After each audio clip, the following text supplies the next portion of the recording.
www.keymanstores.com.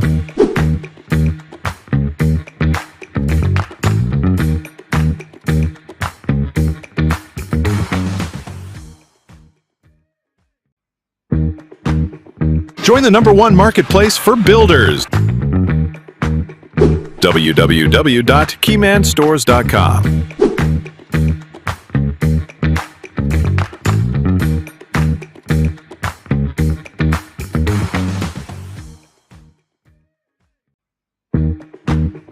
Join the #1 marketplace for builders. www.keymanstores.com.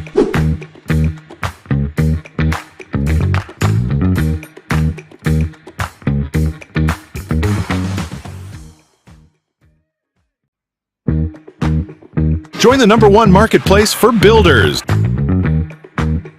www.keymanstores.com.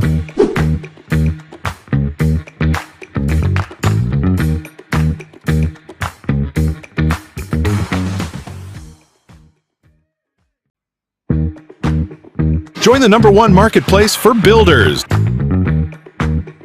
www.keymanstores.com.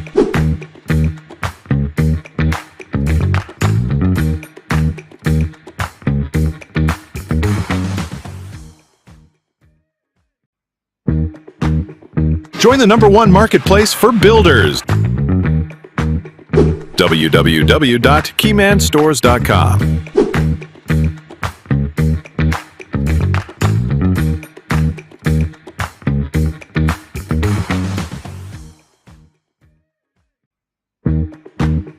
Join the #1 marketplace for builders.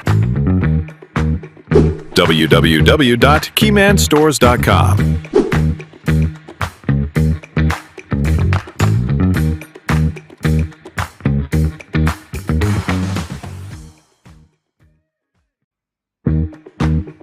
Join the #1 marketplace for builders.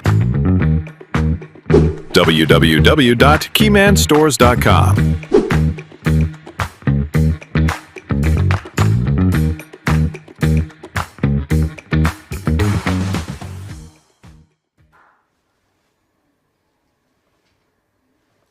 Welcome back, ladies and gentlemen. Tuko hapa bado tuna roll. This is a Keyman Community Live brought to you courtesy of Keyman Stores. I am your host, presenter MKPMK. And of course, this is the big name in construction. My name is Brian Jenga. And yet tuko hapa kuwajenga as we tell you to buy safe and of course build smart. Nakwambia, mambo imechacha. Yeah. Sasa leo, sijui kama ushaipitia mahali, ukapata watu wanapitia shida wakijenga. Kwa construction. Yes. Just, I think kwa kila kitu ambacho mtu anafanya, there must be a challenge, ndio pia ujue mambo unaweza ama huwezi. Well, of course kuna challenges. And with challenges we get to grow. Unaweza jaribu kuangalia watu wenye wamejoin hapo. Right. Nipate hizo vitu kadhaa zenye niko nazo hapa hivi for some of those challenges zenye najaribu kukuambia. Okay. So, huku upande wa YouTube, kuna mtu hapa anasema ako tuned Evelyn, anasema anatuangalia hapa. Naona asante sana Evelyn. And there's also anaitwa nani? Kimani. Kimani anasema pia yuko tuned in.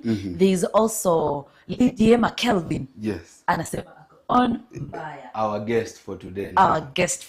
Kabisa. Unajua kama guest jamani hatutazami.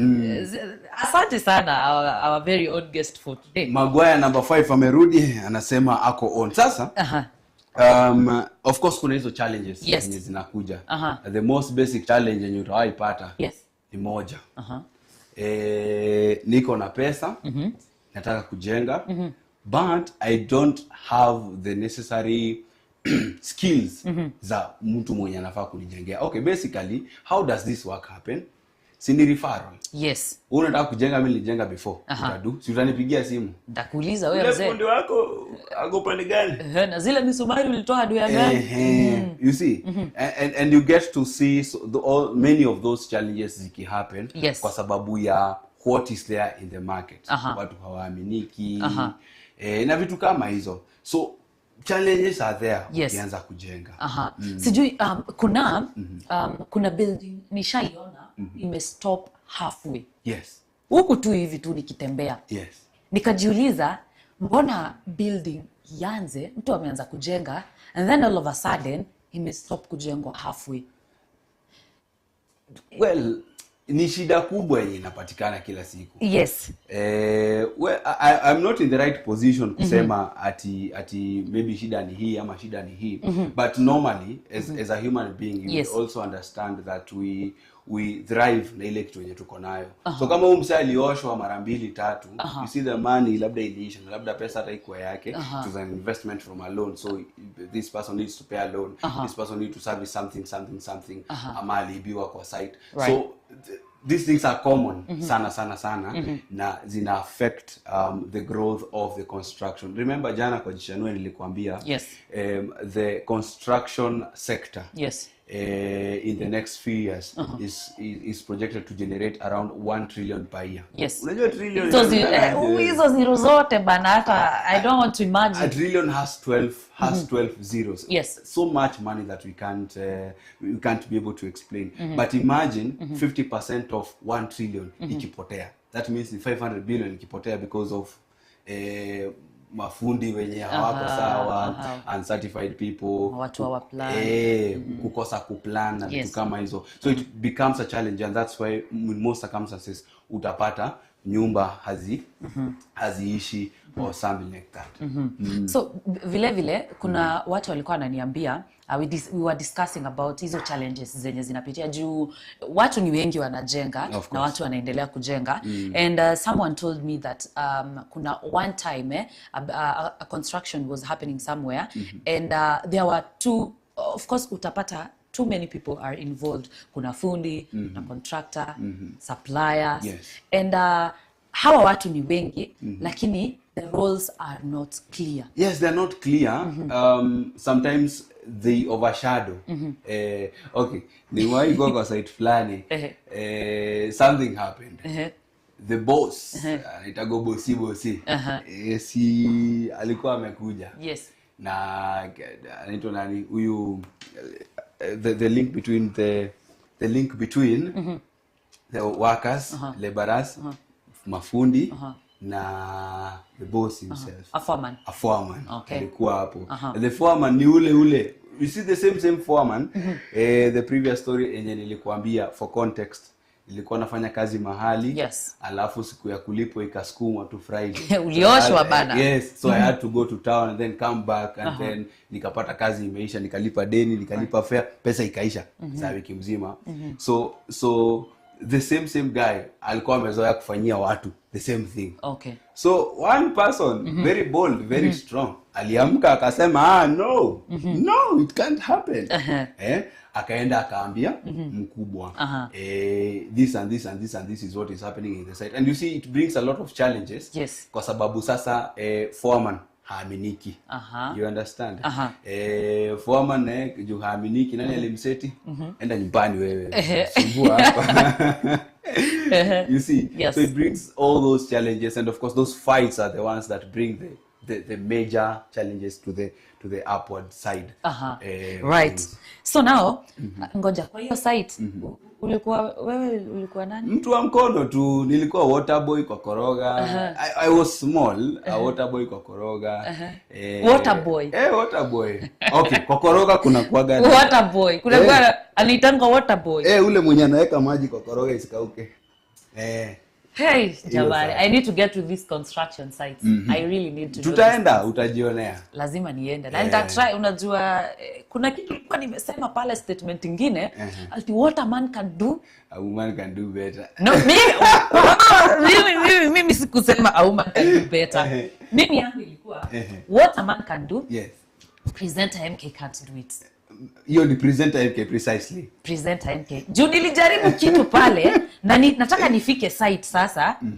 Naweza jaribu hata kubeba mawe nione if I can really do it. Mawe ubebe ama ikubebe. Si ndo maana nilisema presenter MK sasa. But anyway guys, I'll continue reading hizo the discussions that I was having with some friends pale. Yes. And some of these challenges za mtu akifanya construction, apart from really planning, kuna zingine kama delays na stalled work. Yes. Like kazi inasimama because kuna kitu haija-approviwa, architect sijui hajasema nini. Nilikuwa napewa real examples zenye zime happen kwa construction. Yes. So kuna mtu alikuwa ananiambia that architect alisema that hii kitu si complete, isianziwe kwanza. So asipo approve kuna kitu itaendelea. Kuna stall, and that's a challenge. Yes. And of course we need to track back and know where the challenge is, and you see everything tracks back to planning. Yes. So if you had a bad plan, a story is given so many times. Na hii tuliishi kupewa hata wakati tulikuwa tunasema when I grow up I want to be an engineer. Tulikuwa tunaambiwa an engineer can come to a site and then say utaconfirm na architect. Tutasikia hiyo kwanza ni swali wacha mpaandika hapa. Utaconfirm because that is what we were told, but there's some truth in it because wherever you are a professional in upate vitu zimeshikanishwa vibaya, of course you will have to reduce kila kitu chini and then start again. You understand? Yes. So those challenges do come, and you see in most circumstances getting a fundi who is not accredited, number one. Kuna hiyo NC accreditation yenye wanakuaga nayo, like what we have in media as Media Council of Kenya. Yeah. Yes. Are you accredited?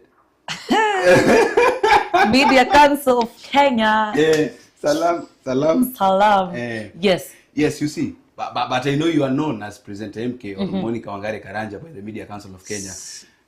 Sikuwa niseme, but this is it. Sasa mtu anataka kujifanya vile ananijua sana, majina yangu yote 3. But anyway, ni sawa. But all the same, so you get a fundi who is not probably accredited. The plans are not very nice. Probably unajua fundi anakuambia mimi najua kuchora. Unaona atakuchorea. Alafu sasa when you now come to see the reality of things, you now start getting the real deals in the society. Yes. And those real deals you end up spending a lot more in the building, and that's why you see the most tall buildings zenye umeona hapo. And then something else zenye inaleta inakuwa tu ni hasara and a waste of time, and of course we are not here to waste time. We are not here. The problem inaweza kuja kama I am not able to access the site.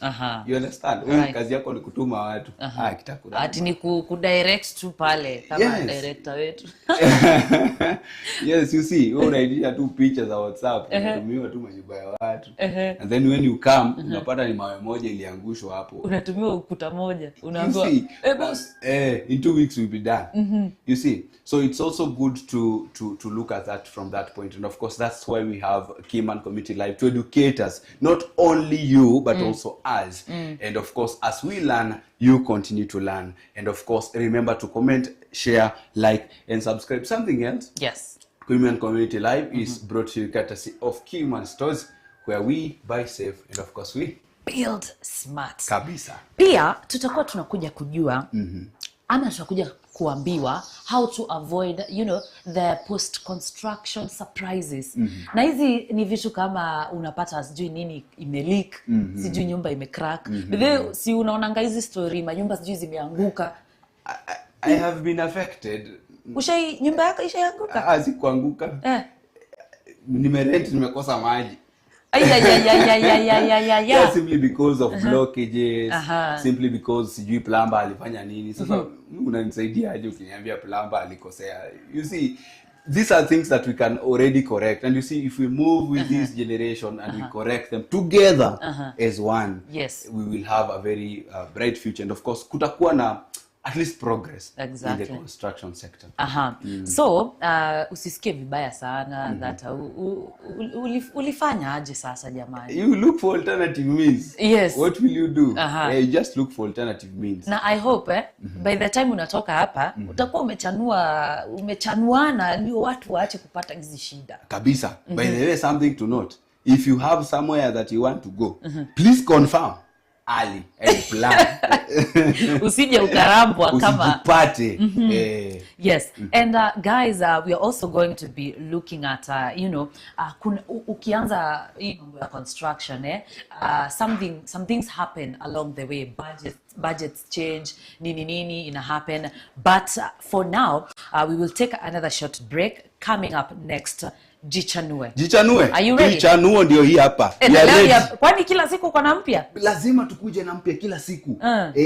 Ndio tujengane hapa. Hey, manze, uko ready? Vile inafaa. All right, now we take another short break. We will be right back with Jichanue. This is Keyman Community Live, brought to you by Keyman Stores. I am presenter MK. And of course, this is the big voice in construction. My name is Brian Jenga. Tuko hapa kujenga, and of course we say buy safe and build smart. Director, take it.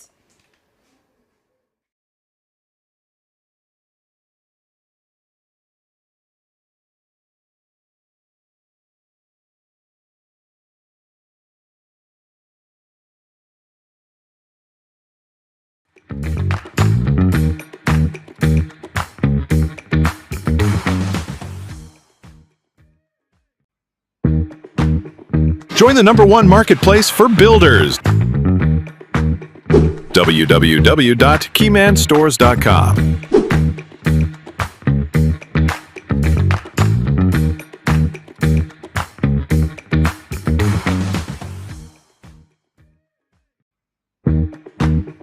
Join the #1 marketplace for builders.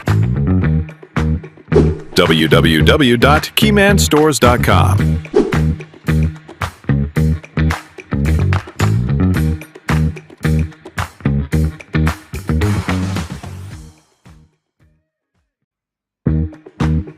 Join the #1 marketplace for builders. www.keymanstores.com.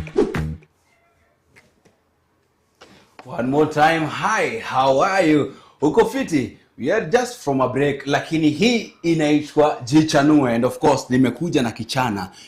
To just symbolize what we want to say. Jichanue today takes another turn. We started yesterday and we talked about something. Buying safe and of course building smart. Now today we're talking about something different. I have a question.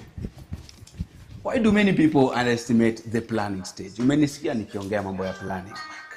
Anything we do, anything we plan, anything we want to do, we always have a planning phase. It is not written sometimes iko kwa akili. So how do you go about it? Let's say you want to start a business. You need to have kitu kama deposit, unahitaji hizo locations, and to think about that as basic as that. Hiyo ni plan. Kitu ingine, unataka kujenga nyumba.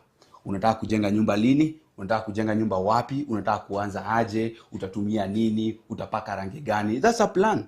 But there is something very big about this planning phase yenye inatusaidia kujenga this whole process. And of course, as we buy safe and of course build smart, Jichanue asks you, ama tells you, ama encourages you to build smart. As we say, buy safe, build smart. So in this case, the planning stage takes around 10% of the whole cost, ama the whole plan ya kujenga nyumba. And you can imagine 10% is a very small percentage, but if not done correctly, of course hautakuwa na nyumba, ama nyumba itakuwa but itabomoka. Well, something to think about.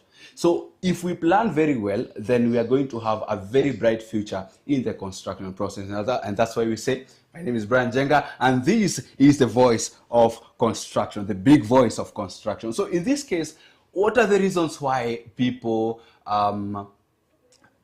plan, ama wanakosa kuplan, ama wanaestimate the planning process? Something as simple as, hey, mimi niko na haraka, manze nahitaji kujenga haraka. By the time inafika hivi in 6 months, ama in 2 months, nimemaliza kujenga. Well, nyumba hata ya matope, something as simple as nyumba ya matope, lazima ukuwe na plan. Kuna kuaga na zile mbao fulani zile zenye unaweka, kuna ile kuchimba. Of course, there is a plan. Kuna venye umechora, ka bedroom katakuwa hapa, ka sitting room katakuwa hapa, kama utakuwa na TV utaiweka hapa. So that's a plan. You understand? So in this case, what makes people underestimate that process? So the pressure to build fast, to start very fast, and of course to finish very fast, you find yourself losing so many things. Director aniambia, for example, we have a shoot like this one. We have to plan the content that we want to bring to you. So otherwise nitakuja hapa nianze kujiongelesha ama I'm not communicating anything to you. So it is as easy as bringing everything together, and of course not having your kufikiria sana. It will help you not to start very fast. And then a lot of people hawapei umuhimu, and it is part of the process. You see, nimekuambia 10% of the whole project is done in the planning phase. 10%, not this, 10% of the planning project. So if this is 100%, 10% is that small chunk. So once we build these chunks and then we move to these other parts, we will move in those stages. Ni kama kupanda stairs, nyumba ya ghorofa 10. Of course, you will have to start with the first stairs. Ukiruka, unaweza pasuka msamba. Maybe it can happen. And of course, the last one, but not least, the overconfidence. Now, this one now goes across builders ama when you are already kwa sector. You assume, because I have done this in Kiambu, or I have done this in Nakuru, I can do it in Webuye. Well, that may not work. Planners often fail to account for the unique nature of each project, such as specific site conditions.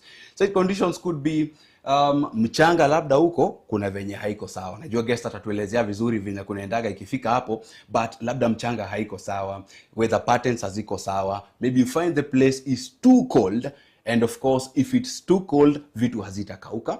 If it's too rainy, munaweza piga plaster ianguke yote, and of course vitu kama hizo za weather or complex regulatory requirements. And this is the biggest point of this all.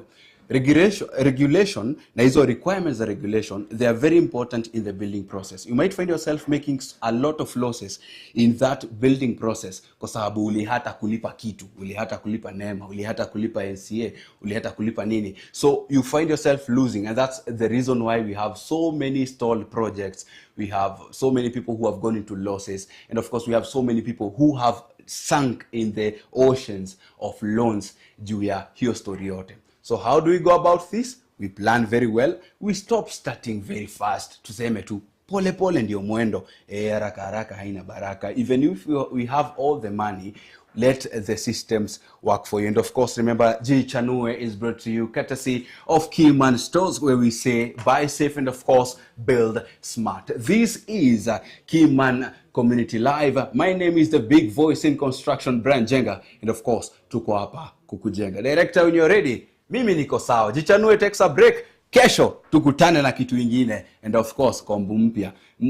PMK, mimi nataka uniletee kombi ingine mpya kesho. Thank you so much. I'll see you. Twende kana.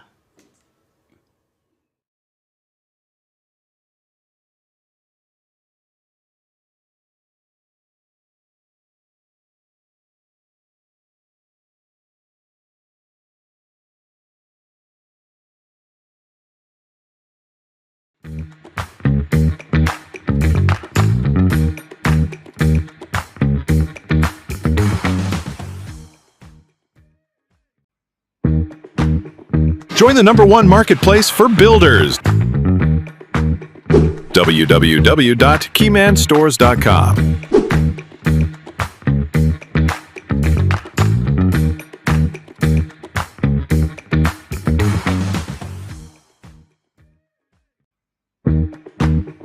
Join the #1 marketplace for builders.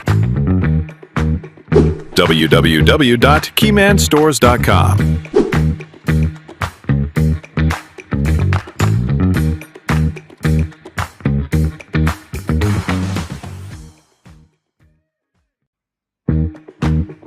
Join the #1 marketplace for builders. www.keymanstores.com.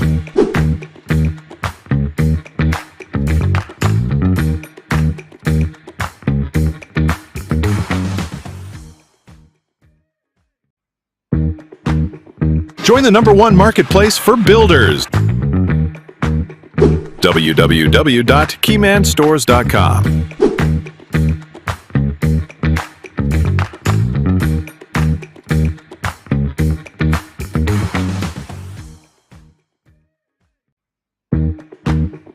Join the #1 marketplace for builders. www.keymanstores.com.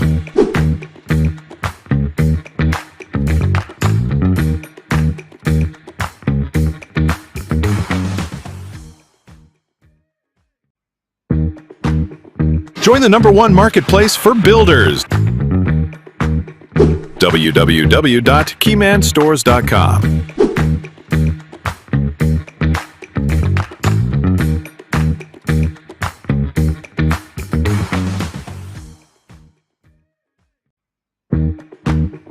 Join the #1 marketplace for builders. www.keymanstores.com.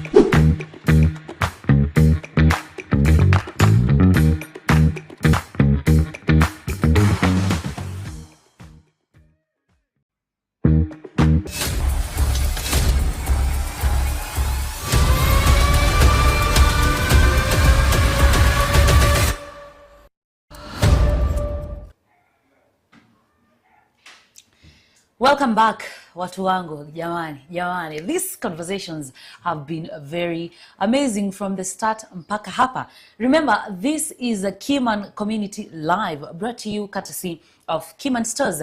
I am your host, presenter MKPMK. Na leo manze niliwaambia guest anakuja. Najua mnamuona, and lazima nimpige intro ingine kali hapo before atuambie mambo ya project management, sijui planning for construction. He will tell us all that. But before we go there, kuna story kidogo tunataka niguzie ndio tuingie kwa guest. Kuna hii familia fulani ni story. Tunajua mimi nakwanga mtu wa story, na story nazitoanga huko nje juu every day I go to the market na nasikiza vile watu wanasema. So there's a family ambayo nyumba ilimaliziwa na wakaingia, they moved in wakiwa very happy nini, but after a month mambo ikaanza kulegea kidogo leakages, kidogo cracks. Jamani, familia yetu ifanya nini? But eventually wakarealize that hii nyumba si eti ilikuwa imejengwa ati vibaya, si kujengwa, ilikuwa imejengwa vibaya, ni juu haiko coordinatiwa vizuri ikianza kujengwa. And that's what we are talking about today, planning the construction process. Pale pa kwanza, you know construction, they are not events ama nini, ni pale pa kwanza, pale tunaanza nini kuplan. And today, ladies and gentlemen, in Keyman Community Live, we're joined by the one and only Lydia McKelvin. Lydia McKelvin is an end-to-end project manager, and he works across the full construction journey from planning through construction to project completion. He brings a clear, practical understanding of how all the different players in construction fit together. And today, he's going to help us break down construction process, which is not just an event. Ladies and gentlemen, allow me to welcome Kelvin Lidiama. Hi, Kelvin. How are you doing? I'm doing very fine. Uko fiti? Niko salama sana. Weekendi umekuwa wapi, Kelvin, jamani? Umekuwa pale, umeenda site? Recently nimekuwa kwa mjengo. Tumekuwa setting out in Kikuyu. Yes. Some of the projects we are undertaking currently. So you are a project manager, as I have introduced you. Yes. Unaweza tuambia who is a project manager? What exactly does a project manager do? Project manager, this is a part. Okay, project management. Daka moja tu. We take a short break. Ladies and gentlemen, we are coming back tutengeneze technical issue kidogo tu.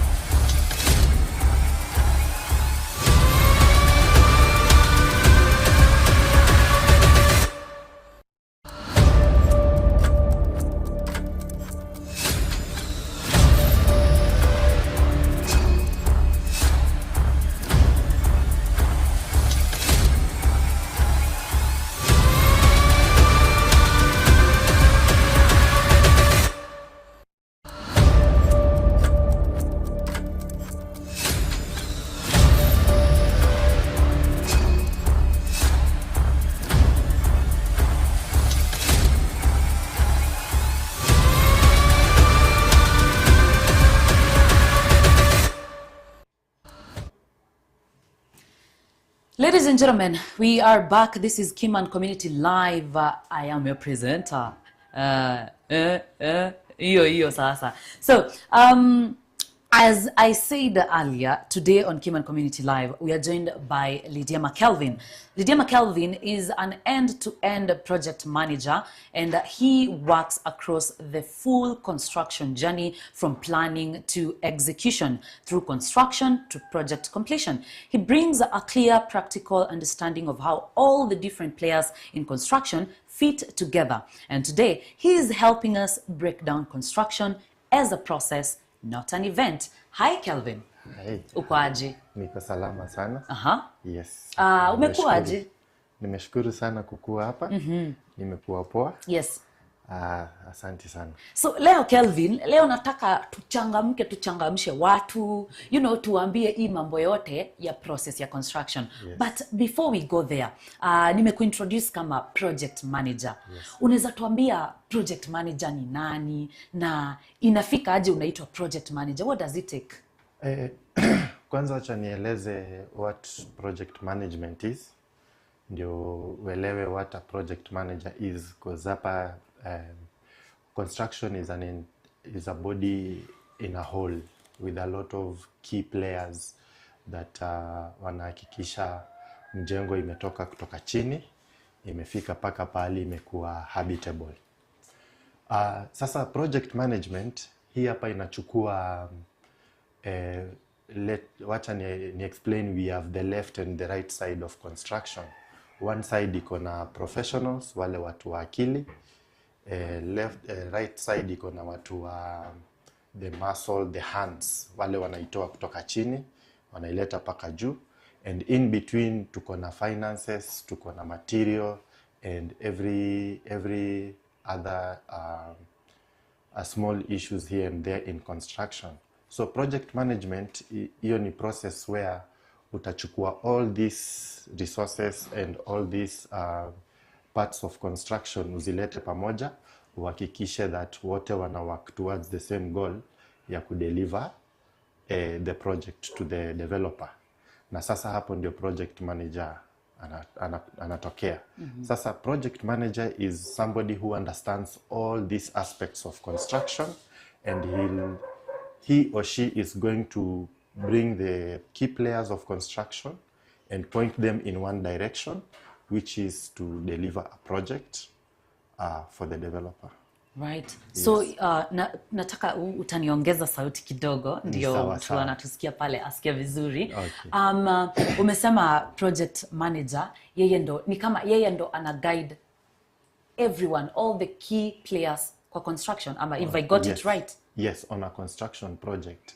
Yeye ndio sasa analeta all these people together and point them to one direction. Okay. Yes, because if you look at it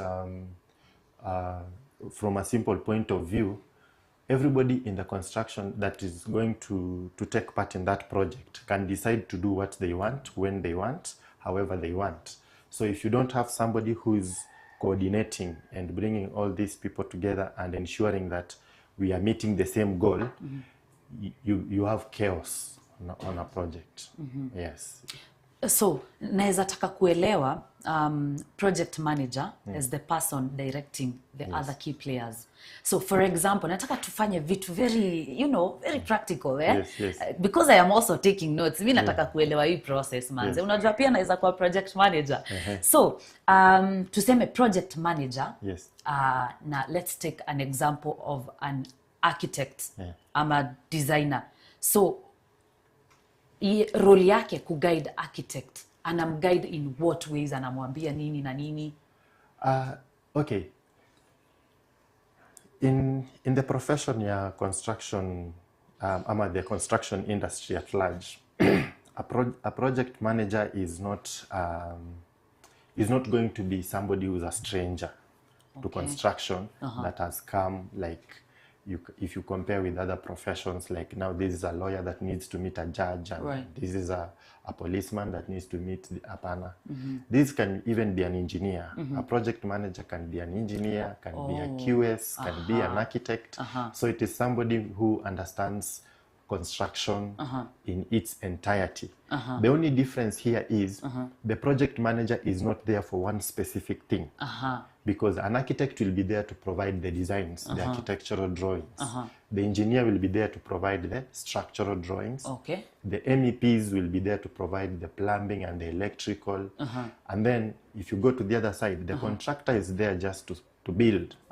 The fundis and all that, they are there to now to lay the stone. Okay. Now the project manager sits at a point where he or she is going to see all these things happening at the same time. Yes. And now that is why it is very important for the project manager to be able to understand all the processes. Yeye sasa naelewa akili ya architect, naelewa akili ya structural engineer. Okay. Anakuja on this other side anaelewa fundi, anaelewa mtu wa mkono, anaelewa what is supposed to be done. Even wakati fundi anafaa kukuja kwa project, wakati anafaa kuingia kwa site, anaelewa hiyo mambo yote. So this one now ni ule msee mwenye pale penye amekaa anaweza ona penye shida imeanzia ama penye issue inaweza tokea, and then you avert the risk on time before it now goes to affect the project in any bad way. Okay. Yes. Napenda vile unaelezea na I hope we are getting it, because mi ninapata na nimepata that huyu project manager anaweza kuwa engineer, anaweza kuwa ni architect, anaweza kuwa ni contractor.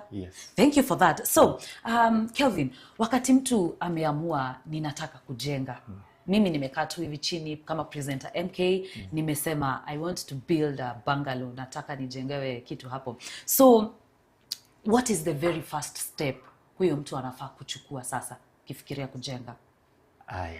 This one is very important. And the reason I'm saying this ni juu sana when somebody wants to build, usually in this country what happens is wameona kitu pahali kawafurahisha. You've gone to your friend's place, amejenga. Mistake most people do, they don't ask nani alichora hii nyumba. They ask nani alikujengea hii nyumba. And that question is usually answered by you being referred to your fundi. I'm not saying fundis ni wabaya, but you do not start from the fundi. The biggest mistake most developers do, they first start with the fundi. And the notion in the market inakuanga hii kitu si complicated. Wewe chukua, niko na fundi, najua fundi mzuri anaweza kujengea, chukua hii nyumba yangu, chukua hii plan, ama angalia venye nimejengewa na huyu fundi, pia yeye aende akakujengee kwako. Na hapo ndio makosa inaanzia. Every construction project is an idea in the head of the developer. That is where the project starts from. And if you start it wrong in the head, before planning anything, then that is where even building starts to collapse from the head, where it is still an idea. So a construction project is an idea in your head. Then that idea as I would, let's say if I were to advise you, take that idea to your architect. Let the architect interpret the idea to you based on special needs, special organization, local authority or urban planning regulations.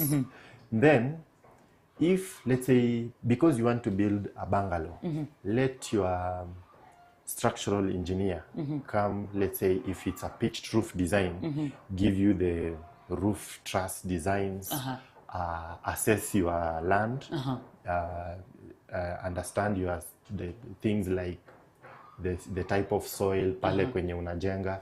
Juu shamba yako na shamba ya your neighbor haziwezi fanana all the time. And most places in this country, watu places mingi zenye mimi nimeenda, your neighbor can be having red soil, wherever you are having maram. Yes. Somebody else is having black cotton soil. Na hizi areas zote require different dynamics ikikuja kwa mjengo. Yes. So huwezi amka tu uende uchukue mjengo ya your friend kuja utoe huko kujuweke kwako. So you get all the professionals taking part, and most importantly get a QS to budget your dream, because every dream that you have is doable. Yes. Until you start planning on paper, and you look at everything on paper. And if you plan very well on paper without rushing to site, you're not going to get it wrong. Yes. Yes. So umetaja kuhusu budget. Yes. So when you want to build, Yes. how do you budget? Na pia umemention that the land ama soil ya my neighbor na yangu si the same. So how do you budget tuanze hapo? Maybe land size, you know, nini. Every project inakuja na, as I said, it is an idea in your head. Yes. So there is a lot of preferential choices you have. The things you want in your project are not the things that I would have given to somebody else in their project. Sasa tukianza kujenga, tukitaka kuanza kujenga, the importance of budget is that your architect will have listened to what your idea is, how you want your project to look like, the kind of finishes you want to install in your project. That is now where all the difference in construction comes from. For example, a 3 million budget for a bungalow and a 5 million budget for the same bungalow will not be the same. Okay. The size might be bigger, depending on the size of land that you have. The type of finishes will be different for either budget. So you look at what are you capable of when you want to start a project. And this is where planning is very important. Because now when we are doing it on paper, we might be able to say you had a budget of 3 million, but now the plan that we have is 5 million. So what do we do to bring back the budget to 3 million? Yes. What do we reduce? What do we remove? What do we change in terms of finishes, in terms of how we intend to reinforce the project, even the type of material we are going to build with? Yes. So let's say for example, umepanga hiyo budget ya 30 million for example, wewe umeadvise 30 million itatosha this kind of a bungalow. It's also your work to advise that hii inaweza tosha. That is the most important point. That the resources you have as a developer, Yes. those are the resources we must use to deliver that project. Okay. If we cannot, the architect will be obligated to advise you that according to the ideas you shared with me, it is going to be it is going to need a little more. So we start looking for resources in other ways.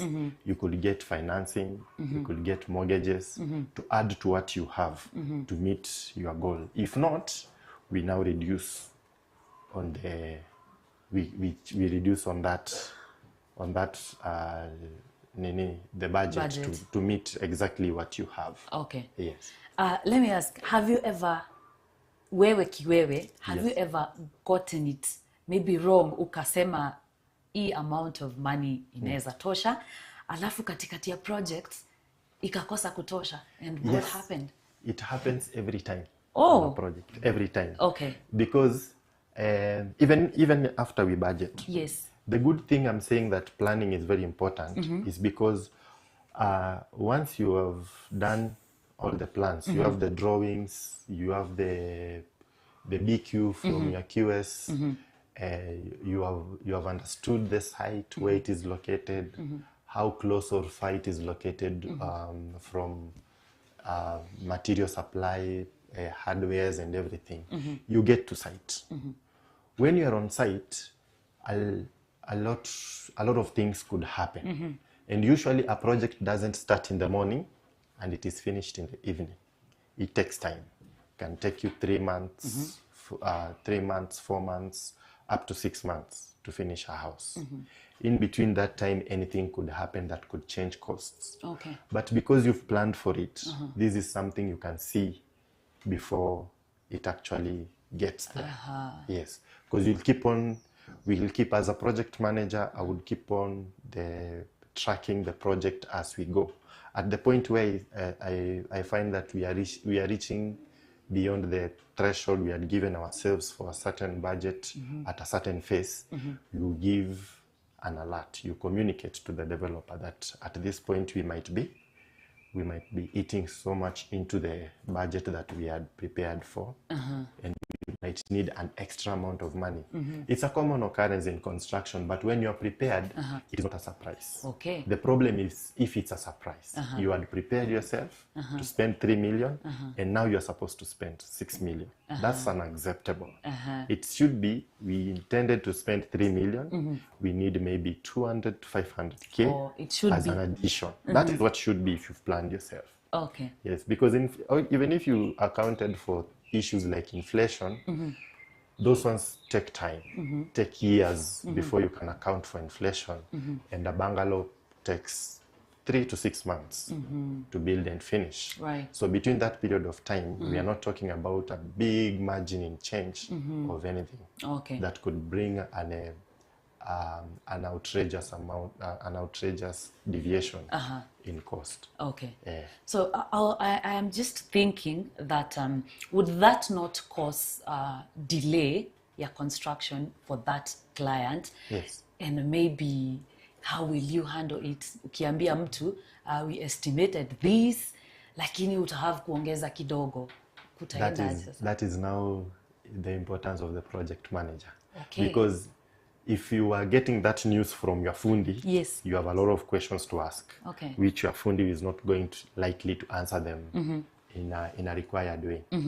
But if you're looking at it, construction is anything. It's like the same way you would have planned to leave your home in the morning. You want to drive to work or someplace. Yes. Yes, you know that it will take you an hour to get to town, but you've not accounted for how long you'll be stuck in traffic. But you know, in an hour's time, I'll get to town. Now, if you want to be so meticulous and account for traffic jam, Yes. you have to be so certain of a lot of variables, Yeah. and say it will take me 30 minutes extra to be stuck in traffic.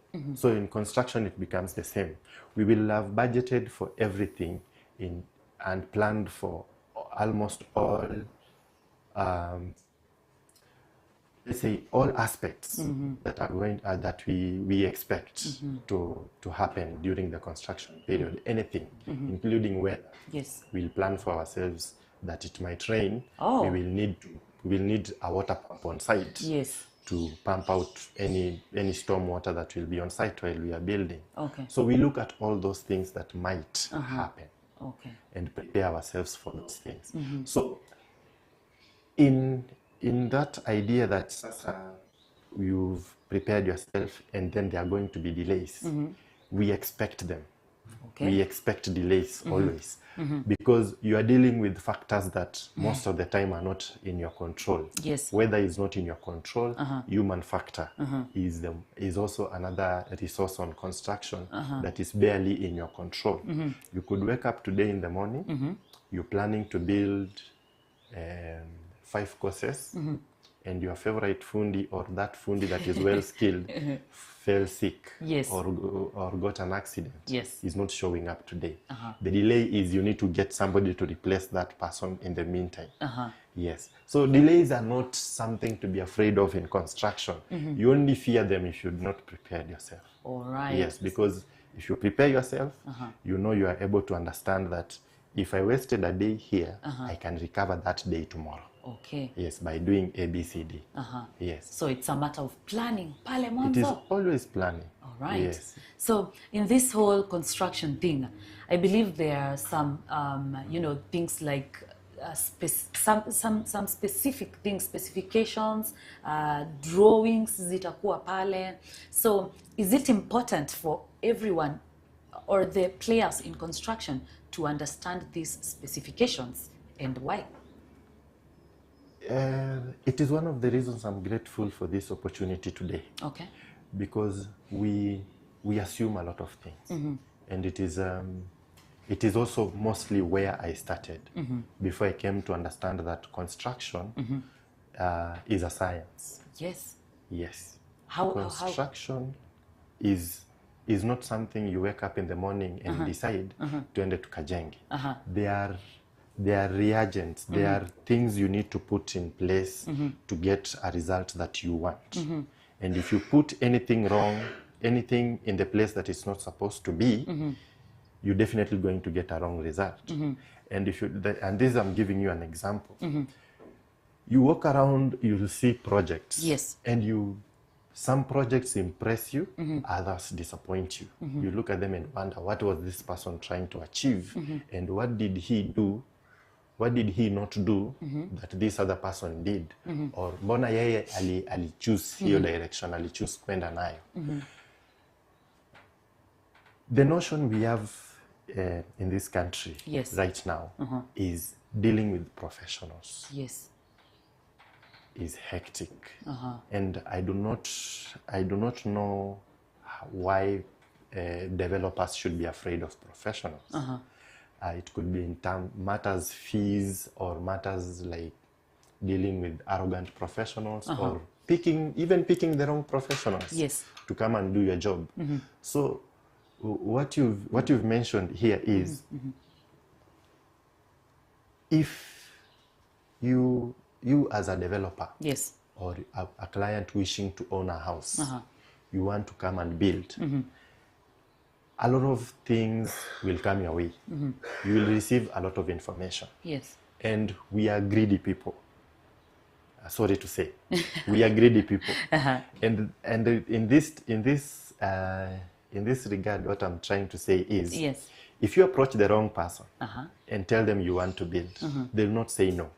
They will not say they don't know how to build. Yes. They will not tell you hawawezi jenga. Mtu anakuambianga nitajenga. Atachukua tu kazi. Yes. Na ukimwambia niko na milioni moja nataka kujenga, nayo anakuambia hata hiyo ni mingi sana. Hiyo ni mingi sana. Hii nyumba hata haiwezi isha na 800,000. And you will see them all over. There are even people that go on social media and post, this house costs this much. And you look at it and you say, hiyo hata roofing peke yake, hiyo pesa haiwezi tosha. But because of misinformation, we have a hard time trying to convince clients, developers, people who are wishing to own homes, people even who want to build commercial projects or anything, that the best way to go about this is to take professionals.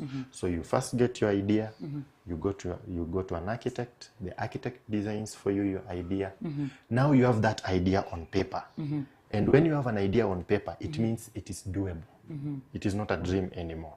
It is doable. So now you now start asking yourself questions. How much will it cost?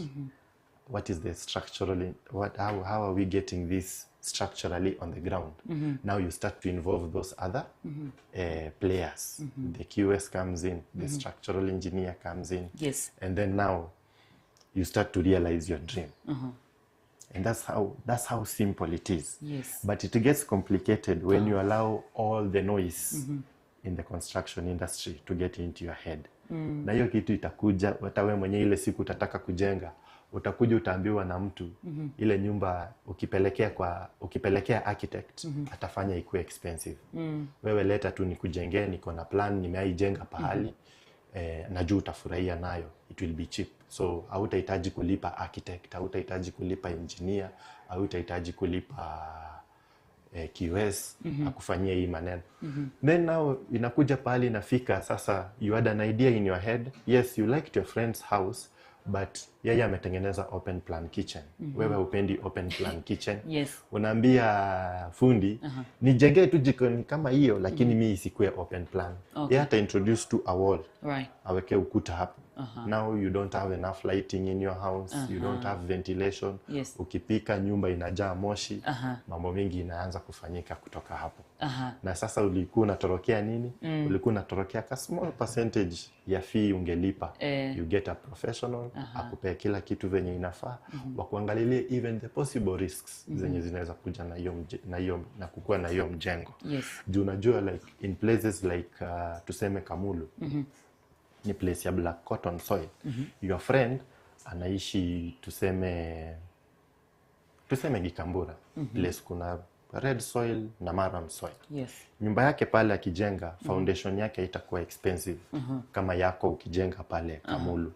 Yako itahitaji ufanye excavation, utoe all the black cotton soil, because huwezi jenga juu ya black cotton soil. Your house will crack. Sasa ukitoka na fundi pale anakuja na kuambia, mimi niko na ile plan, nimeiona pale, nimeijenga pale Kikuyu, wacha nichukue hiyo plan, twende tukakujengea pale Kamulu.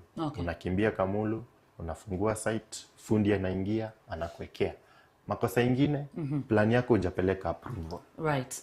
NCA na county government wanakuja kwa site, wanakupata. Wanafunga mafundi wako wote. Wanachukua mafundi, wanawaweka ndani, wanachukua your equipment. Sasa tena now you have to go through an entire tiresome process of picking the professionals again.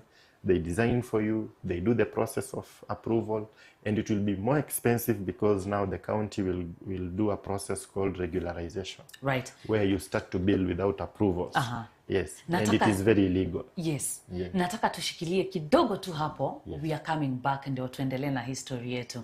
Ladies and gentlemen, we take another short break. We will be right back with Lydiema Kelvin, who is an end-to-end project manager. This is Keyman Community Live. I am presenter MKP.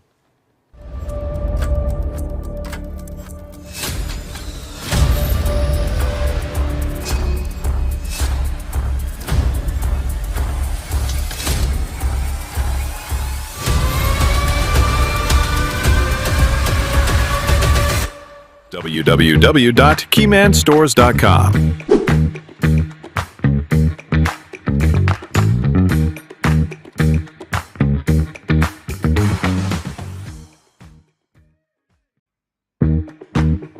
Join the #1 marketplace for builders.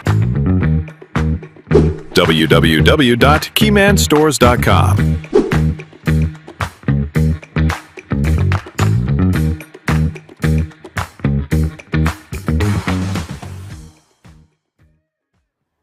Mwambie azime music bwana.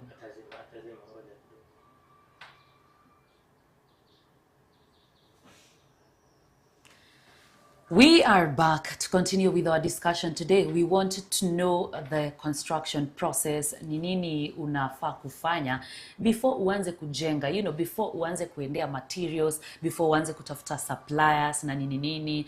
What is the idea behind kuanza kujenga kutoka pale mwanzo, the ideas. We continue with our discussion with Kelvin Lydiema, an end-to-end project manager na ambaye anatuelezea haya mambo yote. This is Keyman Community Live. I am presenter MKP.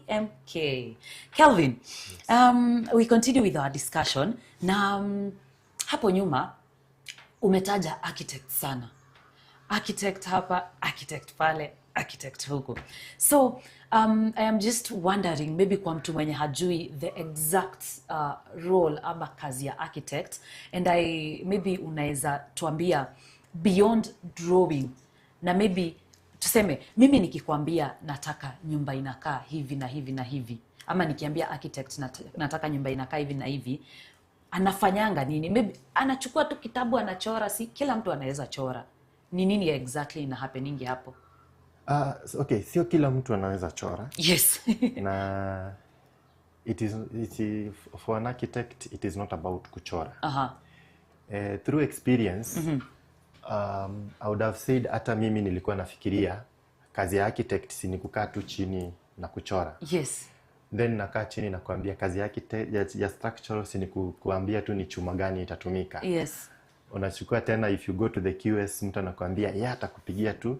Si ni hiyo nikiweka tu kwa calculator 200 plus 200 unapata 400. QS kidogo tu. Ambia mtazamaji QS ni nini? Wacha tumalize kwanza pale kwa architect. Okay. All these professionals, they have underwent training. And going through training means there is something extra Yes. just apart from drawing that these people are aware of that you are not. Yes. And as I was saying, if you pick a fundi akuja kujengea nyumba na your friend alikuwa na open plan, wewe hutaki open plan. You want your privacy in the kitchen when you are cooking.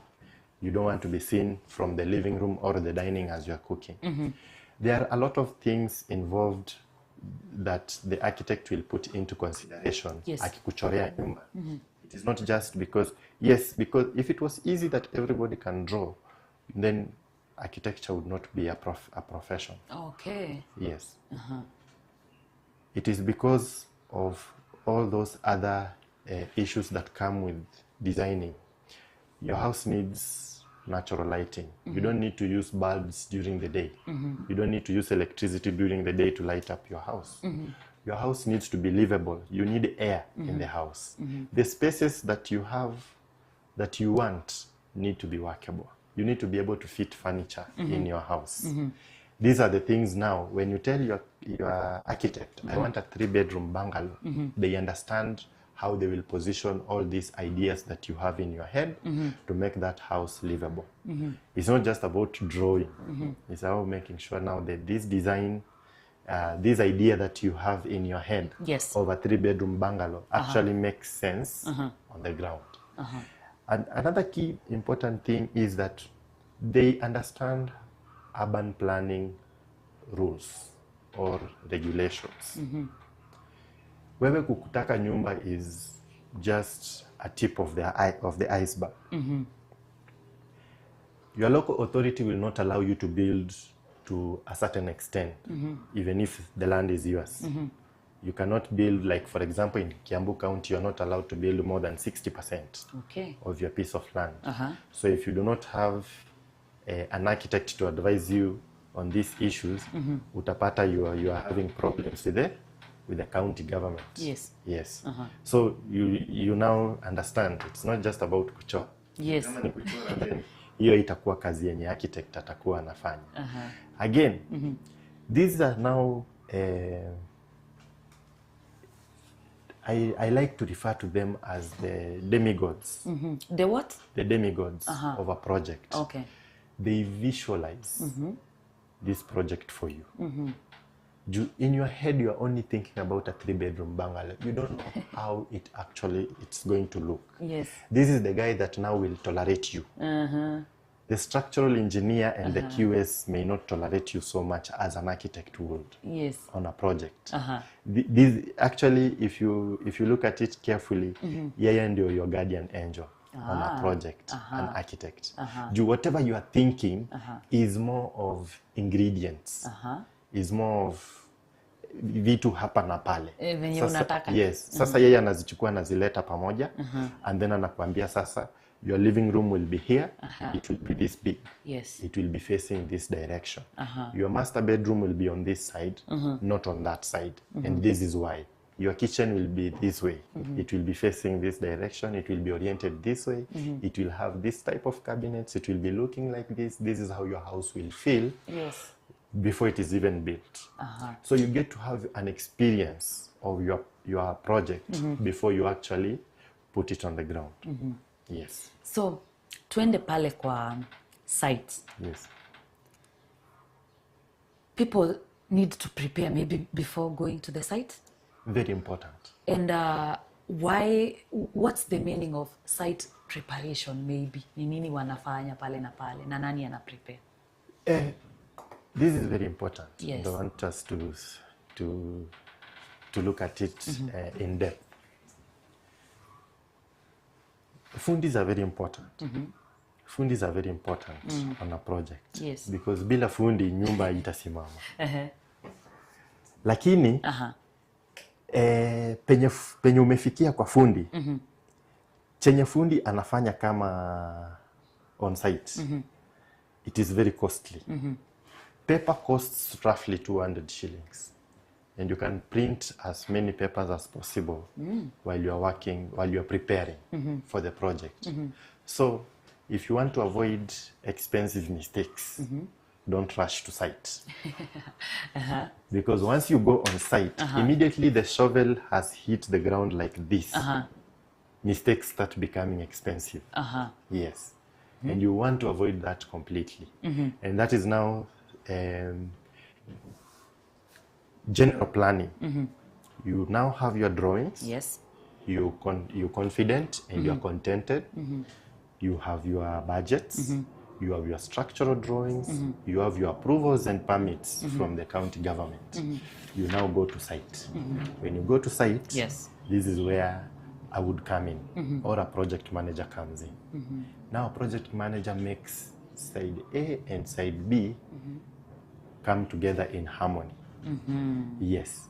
So now, your project manager absorbs the ego of the professionals and the kiburi of the fundis and brings them together and say, this is what is important. And this is the direction we are taking. Yes. And you need this person on site. And mostly, most clients run away from a project manager because they feel it's an extra expense that I can avoid and do this thing by myself. And I can tell you, everything feels you can do it by yourself until a mistake happens. Yes. And this mistake is now what makes most people regret. And I advise a lot of people. There is no point as to why you should build a house and be traumatized to live in it, because you remember how costly it was, how traumatizing it was to deal with the fundis, to deal with the professionals, and all that manner of things. Right. So you spare yourself a small change, and you get somebody who understands how to deal with all these people. Bring them together, and you only receive communication. So that now you make sure that if you umeitisha 100 bags of cement, you don't wonder whether they used 100 or 50. Yes. There is somebody who's putting all these things for you in record and giving you documentation and photographical proof that yes, your 100 bags of cement were used to build your house. Yes. So kama hautaki kulia huko baadaye sijui nyumba imefanya nini, Yes. look for you must have a project manager. Have all the professionals. Have all the professionals. Have all the professionals. Right. It doesn't cross the threshold of 6%. In most cases. Yes. And even if it goes, it will not go beyond 10%. So you can spare yourself 10% to save yourself the trauma of having to deal with individuals on a project. And because most of the time, even I myself, the day I will want to build, I'm not the one who's going to be seated there supervising my own house. I will get all the professionals to go there and do that project for me, so that I have peace of mind to focus on something else. Yes. And just provide the resources that are needed to deliver that project. Right. Yes. So why is coordination important before umesema pia fundi usimdharau because yeye ndo atajenga. Hata ule mtu wa mkono pale hatuwezi mdharau. Hatuwezi. Everybody is very important. Yes. The only thing here is everybody wants to be right on a project. Okay. And everybody wants to be heard. So you need somebody that will bring all these people to the table and have all their concerns addressed at every stage of construction. Yes. Right. So before sasa ule fundi afike kwa site, why is this coordination important, maybe beyond avoiding hizo mistakes? Coordination is very important because now here you are dealing with the human factor. Human factor is the most unpredictable factor of production in any industry. Yes.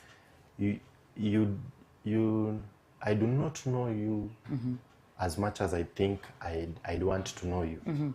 So when I'm dealing with you on site, I'm only dealing with you at the capacity of umekuja kama fundi. Yes. Now you as an individual on how you have to deliver as a fundi, it is how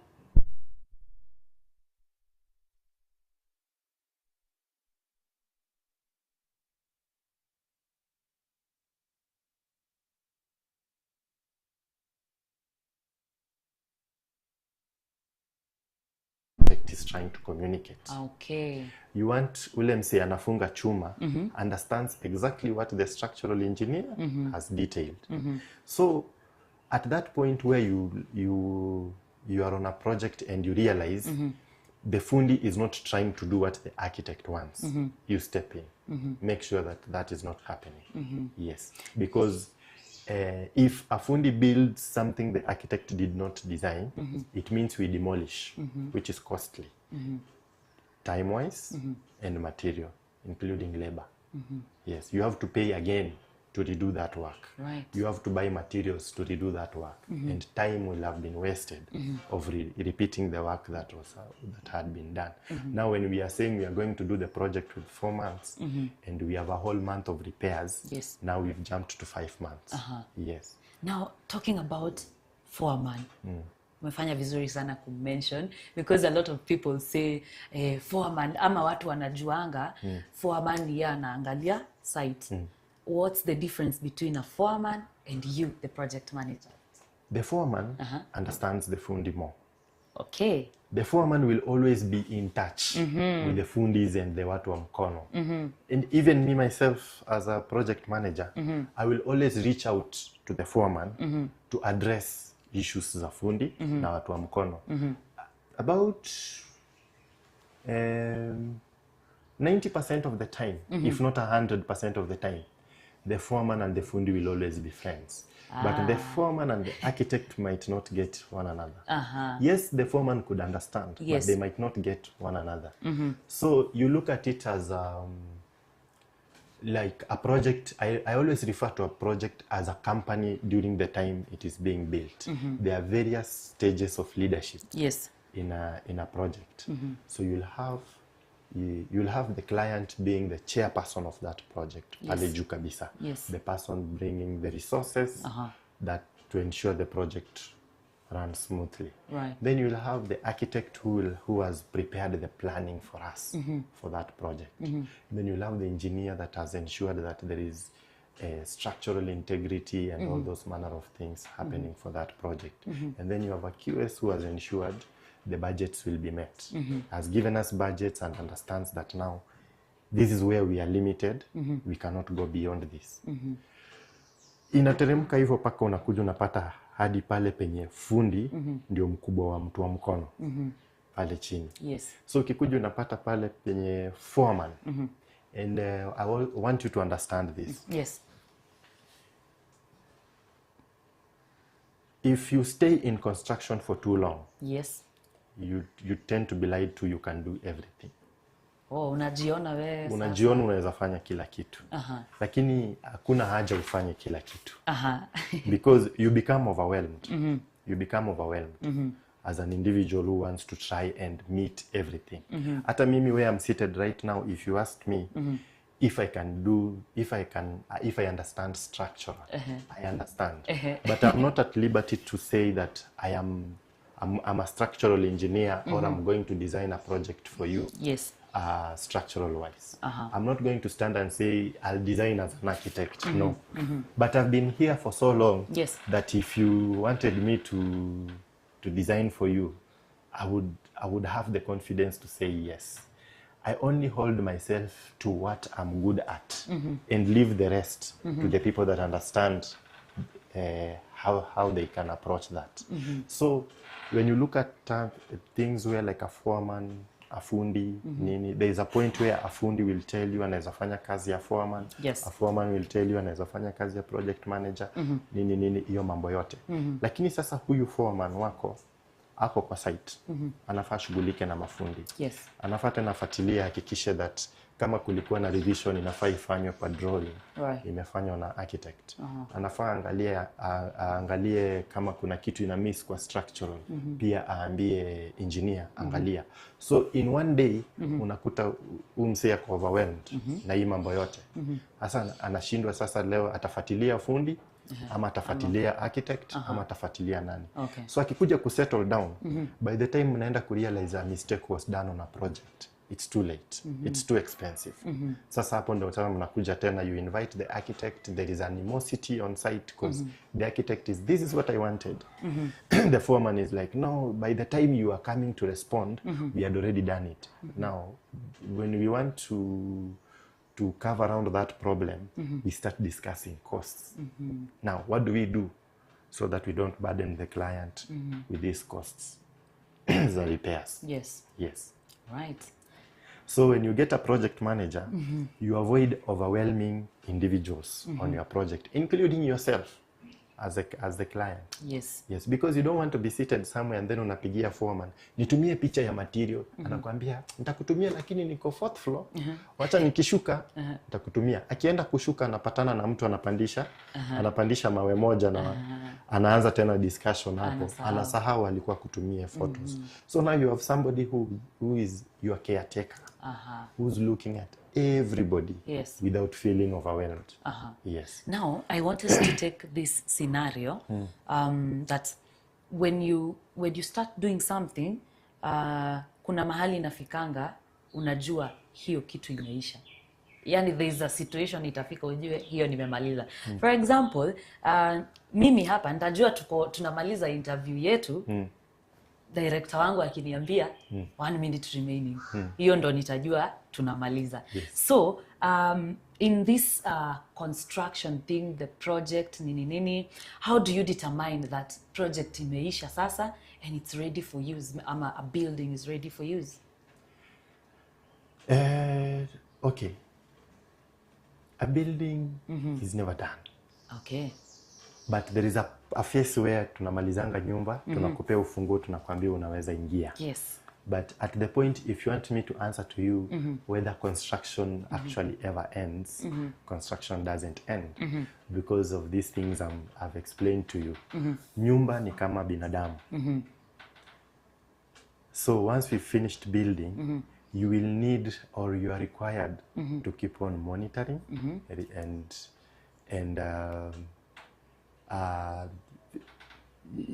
taking care of the building in general. Yes.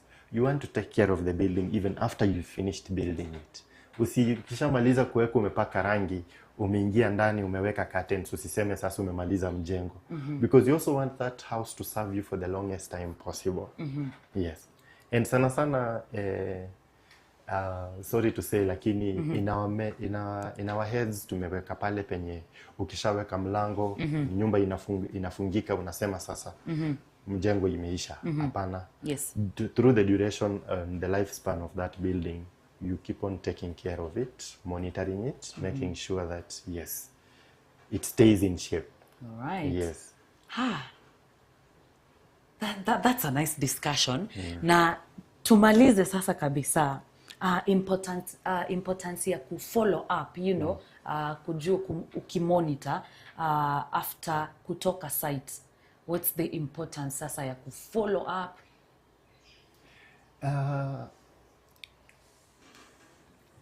When we build, we have an objective, and the objective is to house, to shelter the developer, the clients, the tenants.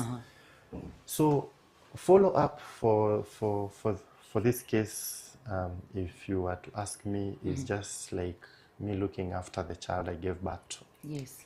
You want to know that they are doing okay. They are always they are always well taken care of. Yes. Juu sasa nyumba sana ukiangalia, and this is what we need to change in the construction industry, is that we need to stop the processes that traumatize you when you are building. Because processes that traumatize people when they are building result them into abandoning their projects. Because you looked at it and how much it costed you, the chaos you went through, and if somebody tells you, let's fix that paint, let's fix that place pale pa roof, it is not a big thing, but you remember what it costed you, the trauma you went through, and you just feel like, I'm not going to do anything anymore to this project. Right. But if you use the right systems, you look at your project, you admire it.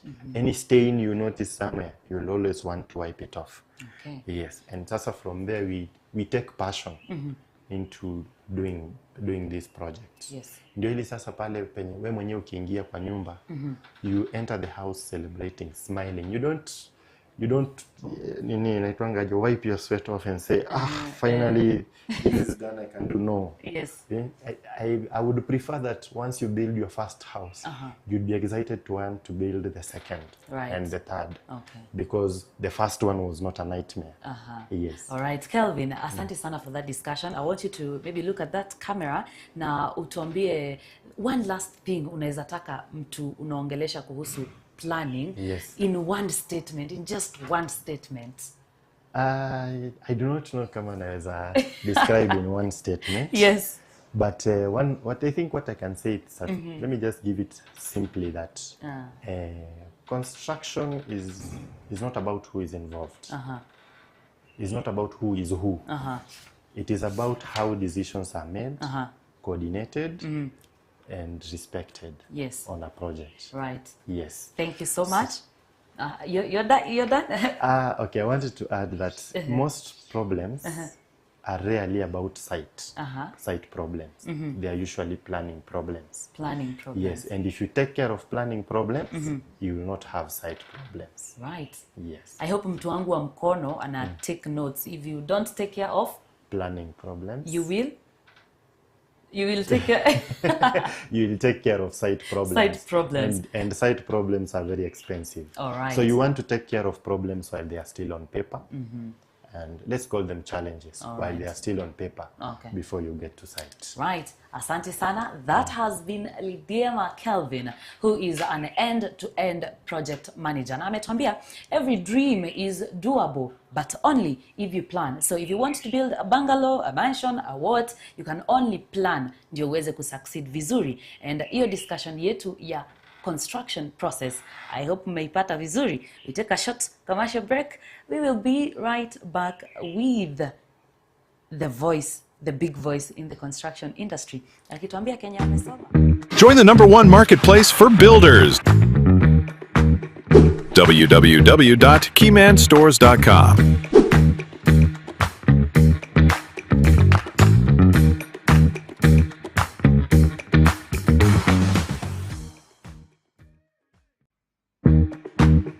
Join the #1 marketplace for builders. www.keymanstores.com.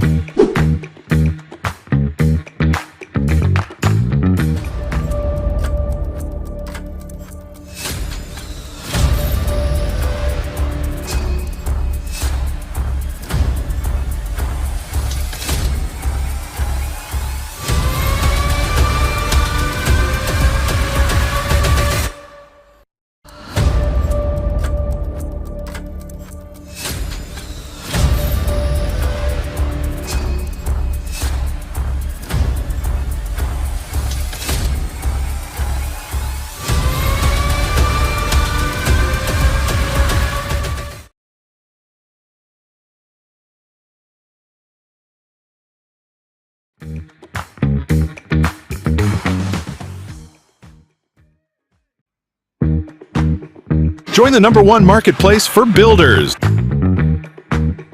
www.keymanstores.com.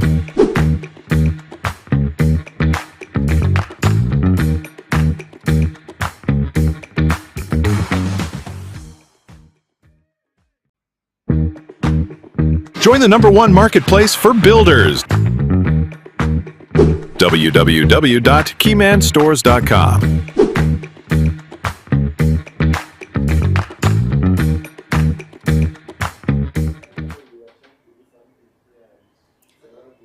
We are back with our discussion for today about the construction process. This is Keyman Community Live.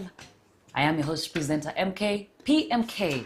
And of course you have the big voice in construction. My name is Brian Jenga na nimerudi hapa. Of course nimerudi na mazuri. Unajua kidogo niliteremka huko chini nikaguza kitu kiasi alafu sasa ndo nikakuja. But it's been real. Nimesikiza kitu guest amesema. Anaitwa? Anaitwa Lidiema Kelvin. Yes. Yes. Alikwambia case namba yake? KS number. Oh my God. Ilikupita? Hiyo ilinipita KS Ilikupita? number. No worries. But to remind mtu anatutazama ni eti mtu mwenye anakuja hapa they have KS numbers. Yes. Wako kwa Keyman stores. Yes. Kwa hivyo ni kidogo tu hivi nimesahau kujua ya Lydia Kelvin but he is hapa ndani ya Keyman stores. And of course it's good to note that watu wote wenye wanakuja hapa they will be verified by Keyman stores. So if you want to have a conversation with us, if you want to reach out to us, you can go through our social media channels at Keyman stores on Facebook and Instagram, and of course Keyman stores on YouTube, where we are streaming live currently from Loilo. Na si Wakailo. Ni Loilo. So if you want to talk to us, if you want to reach out to us, you can of course reach us through our DMs, and of course you have to be verified and registered under the Keyman stores so that you come and give us your story. And also to remind you another thing, if you have your products in construction, whatever you are doing in construction, and you'd like us to, get your videos and play them hapa Keyman Community Live. Yes. We are encouraging you to send them videos. Just DM us on our social media platforms and we are going to direct you on how you're going to send those videos na tuzicheze hapa ndio tuonyeshane kitu unafanya. And of course it's as simple as what you want to do. You just take your phone, record your products, explain what you do, say your location, say your number, and you're good to go. Right. As simple as that. And then hapa kwa break kidogo Monica atakuwa anatupeleka kwa masoko tuone kitu yenye iko. Tunatembea kwa masoko. Nakwambia hapa tunatembea tunaenda huko Ruiru, tunatembelea watu wa hardwares. Sasa kama uko na hardware, get ready. Yes. Kuna mtu anaitwa Elijah wa hardware, ako county 021 Yes. Anasema mimi video yangu itakuwa ya kwanza Vile inafaa. Vile inafaa. And of course during Jichanue, sio mimi peke yangu nitakuwa nakuchanua, nitakuwa nakupea watu ambao wanakuchanua. So be ready. Ni either mimi ama a master ama mtu mmoja mkali. But always remember, I am the big voice in construction. My name is Brian Jenga and this is Keyman Community Live, courtesy of Keyman Stores. Si mimi mnanijua presenter yake. But before unajua tunamaliza, the discussion nimekuwa nayo hapa na Lydia Kelvin imekuwa amazing by the way. Sasa manze najisikia unaona master Shori for construction. Exactly. That can be my name from today. Shida tu ni usiku overconfidence because you have talked about something around umezoea kujenga. Yes. So usizoee kujenga, udanganye unaweza fanya kila kitu. Si ndio? A very good point. And that goes to the builders ama wale professionals wenye wako kwa mjengo. Kufundi umezoea kana architect, so I am an architect. Uongo. Unajiita architect. Unajidanganya. Wewe ni fundi, umezoea kana engineer, so wewe ni engineer. Hapana, haiwezi kuwa. So kukaa sana kwa site isikudanganye wewe ni mkali. You always need to go back and learn. And of course kumbuka, unaona venye digital imekaa. Saizi we are talking about construction online. There is also things to do with construction online. Yes. So you can actually learn hizi vitu pole pole. And of course as we proceed, as we progress, tunaendelea kuwa noma and we change the whole ecosystem. Yes. Tukienda hivyo tukimaliza nataka we just do a small recap of Kenye Kelvin Lydia amekuwa akituambia. Mimi kama kawaida nimekuwa nikitake notes zangu na nitakuwa nawaambia hapa. So one thing yenye nimesikia is that every dream is doable. Kabisa. Only if you plan. Very nice. The thing that I was saying in the morning. Lazima uplan. Hii kitu nayo inaga option. Even me, before I came with Ichanue, I had to plan.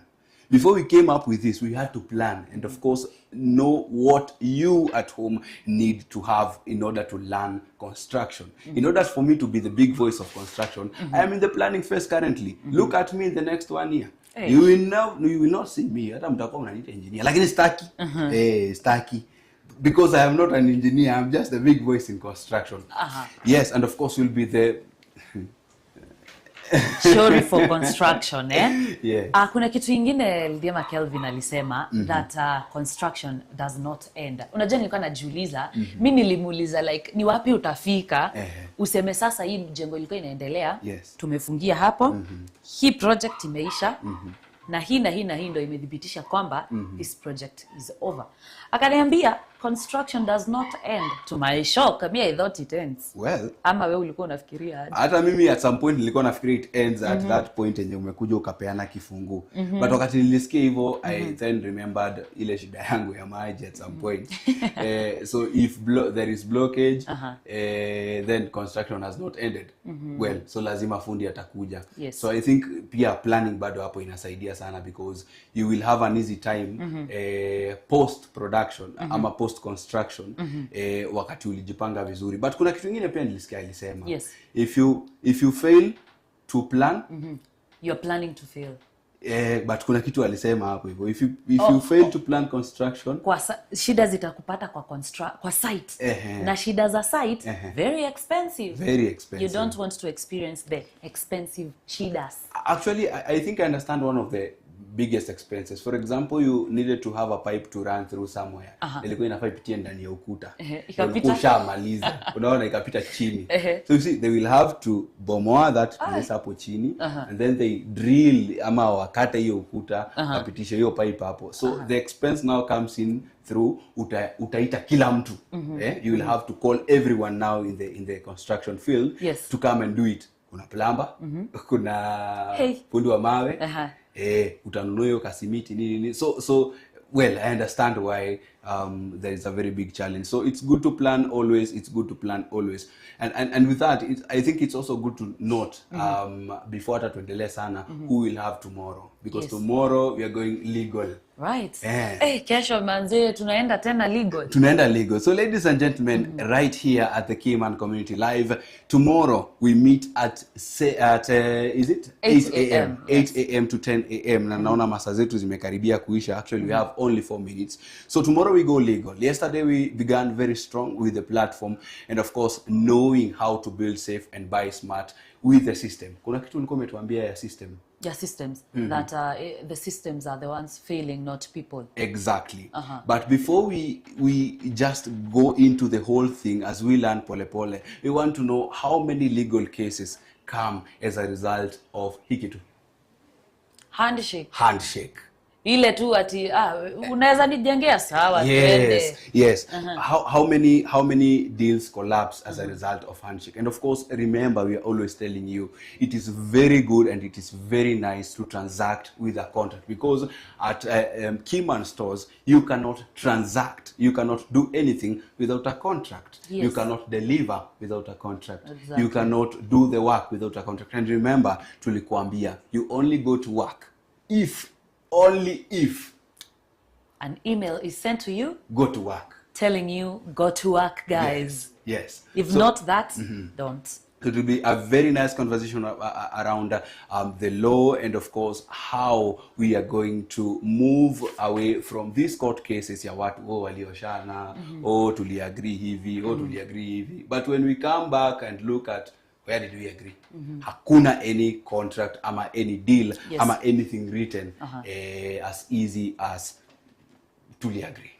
Yes. Another important thing to note is that project manager, as Lidiema Kelvin is, sio lazima akue someone specific. A project manager can be an architect, he can be an engineer, a contractor.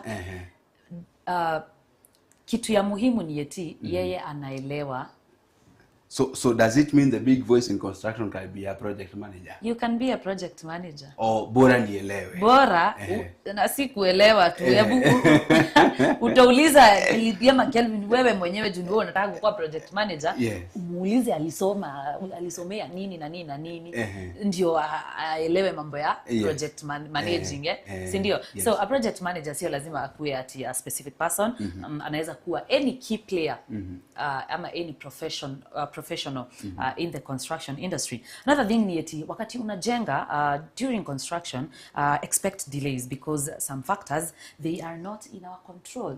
The human factors, unajua, for example, kuna vitu tu huwezi ona pale, so you will expect some delays pale kwa construction, but because you planned, you will be ready for those delays, na utajua vile utazihandle to avoid the expensive You see, we mistakes. go back to what the big voice in construction said. Planning phase. That planning phase is very important. And of course, I have a strong feeling and of course a strong love to planning, because if you fail to plan, you plan to fail. Yes. Director alisema hiyo kitu tukisema, tusimsemee kwa masikio yake kwa sababu anakumbuka aliambiwa, I began my chicken business with 2 feathers. Ulisikia wapi? Ulisikia wapi? But this is different because yes, you have those 2 feathers. What is the plan? Because you can have the 2 feathers and you don't have the plan. So in order to build something, is it a business? Is it a house? Ni nini hiyo yenye unataka kutengeneza? That way you have to plan. Right. Mimi sioni tukiwa na lingine. But manzi na feel kuongezea knowledge kingine nimesikia hapa. Unaweza ongeza moja. Niongezee, si ndio? So kuna ile kitu tunasemanga, ukipata nyumba imejengwa, for example, si mtu uliza ati nani alikujengea hii? So Lydia Kelvin ametuambia hapa, hiyo ni makosa sana. Juu ukiuliza nani alikujengea hii, utadirectiwa kwa nani? Fundi, yes. Mwenye alijenga. Yes. But ni nani aliwezesha kufika hapo kwa kujenga? Wow. So unaona? Wow. So si fundi tu. Fundi ni important, hatujakataa, but you don't start from fundi. You start pale juu kwa watu wenye wana plan. Si ndio? Na if you want, to avoid these expensive mistakes, don't rush to the site. Don't rush to the site. Kwa jichanue, tulisema starting fast. Nataka nifanye haraka. By miezi 6 miezi 3 niko nimemaliza. Yes. My point is home. My point is home. All right. Kitu ya mwisho tukifunga. And so ladies and gentlemen, kitu ya mwisho tukifunga, it is good to plan. Kitu ya mwisho tukifunga, it is good to plan. And of course, planning begins before hata uende kwa foundation. And then una plan, unamaliza, unakutana na architect, unakutana na engineer, wanaelewana because they know what you know what you want, but they know what is practical. Yes. Yes, of course according to your budget. Yes. Tulisema tunaongea na watu future builders. Exactly. Yes, hata current builders by the way. Watajenga. Na wenye wanajenga. Na wenye wanajenga na hata kama na sisi. Hata kama ushaanza and you did not begin correctly, we are here to help you be the voice to other people to go correctly. And of course, this is Keyman Community Live. My name is the big voice in construction. My name is Brian Jenga, and this is brought to you courtesy of Keyman Stores. And of course, I have been your host, presenter PMK. Thank you so much kwa kutizama this amazing live, our second live of Keyman Community Live. Na nikitoka, I want to tell you that you are a nature's greatest gift. Kwa hivyo, if you think you can build, if you think you can sell your products in that hardware, just know that you are nature's greatest gift. Na hakuna mtu anaweza kushow manze, si ndio? You can do that thing that you want to do. Ladies and gentlemen, see you tomorrow, same time, same place, 8 a.m. to 10 a.m. It's a wrap.